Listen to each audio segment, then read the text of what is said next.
Hello everyone, this is update for January 29, 2025, day 1071 of the war, end of the date update. Also catch up since January 24th. It will be very short macro update, and then I'm going to switch to the situation on the battlefield in Ukraine and around Ukraine. Very short sort of news from China, and the reason I want to mention it because it's actually I would say new development in China where manufacturing PMI is actually negative.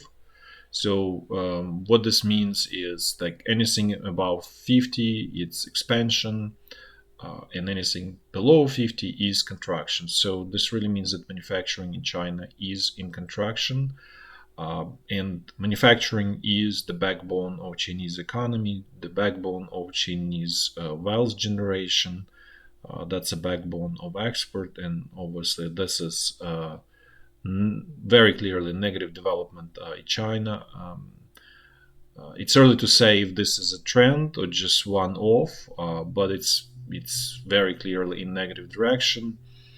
At the same time, exports are still growing. If we look at the trade balance, export imports, so they were growing. So and I would say this number does not corroborate very sort of rosy picture in terms of export, import, and trade balance. So we'll see if this is just some kind of one-off or it's actually beginning of some kind of new trend.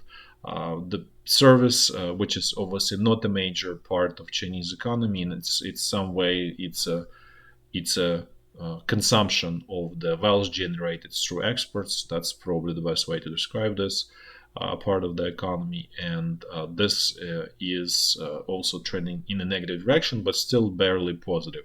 So if we just look in isolation at the situation between these two, this kind of implies that Chinese economy is going into sort of negative direction. I wouldn't say contraction, but definitely deceleration, significant deceleration of growth, and potentially down the road is contraction. But again, these numbers are not corroborated by the rosy picture in terms of export and import, and specifically with respect to to manufacturing. What this also potentially can mean that China may devalue their currency. I'm not saying it's happening.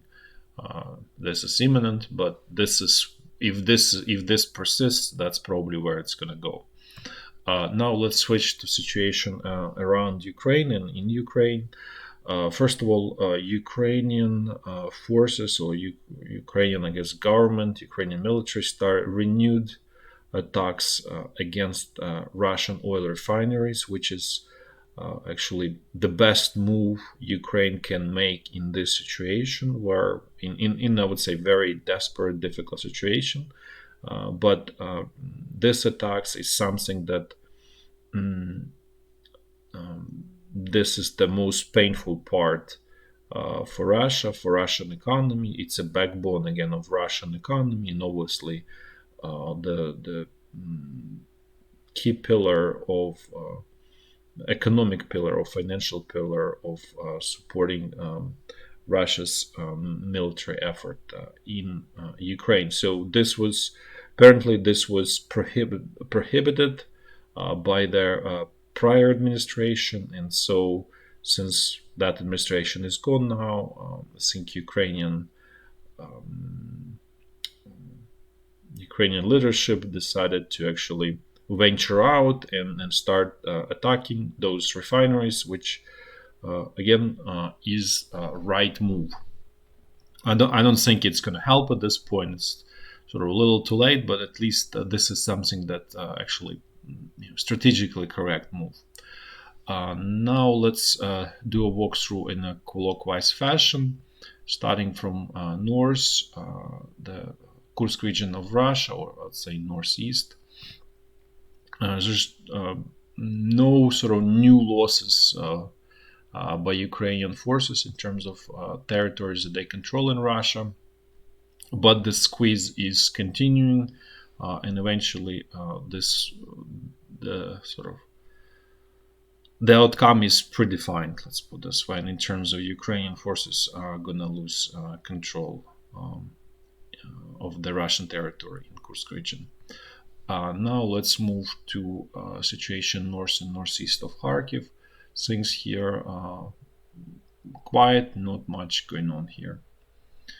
Now let's jump to south to North Lugansk front line. Things here are in the sort of southern sector are somewhat contained, even though it may look deceptive in terms of situation is really generally strategically is definitely not under control, developing in negative direction. But for now, for this 4 or 5 days, there was no major losses.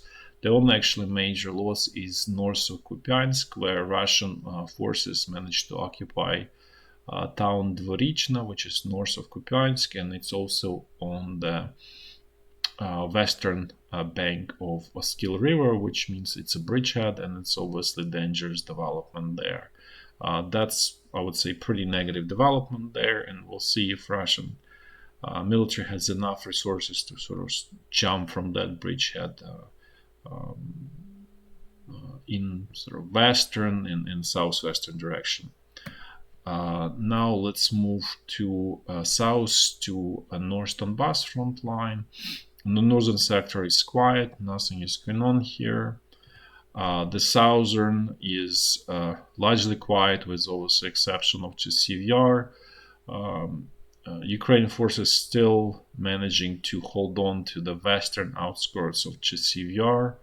Also, Russian troops so far contained around Stupachki.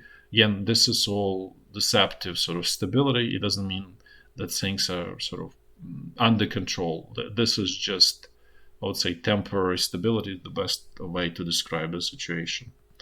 Now let's move south to central Donbass front line, where actually things are after loss of Velika Novosilka. There were really no major Russian advances in this whole area, which is, I would say, very unusual, surprising, but again, this 5 days were fairly stable.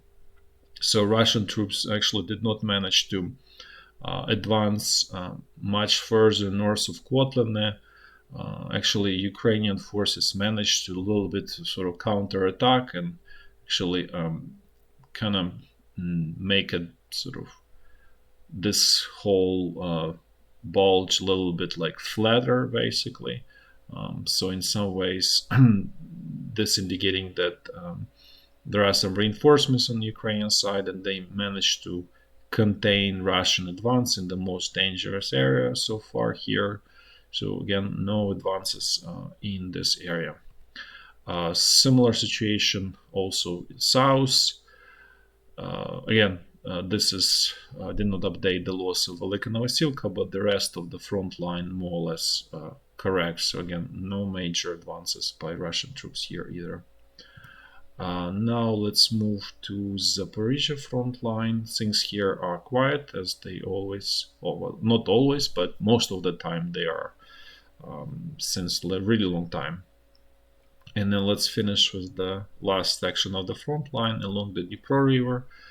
Things here are quiet, no major moves by Russian troops. That's all for today. Thanks for watching. Till next time. Bye bye.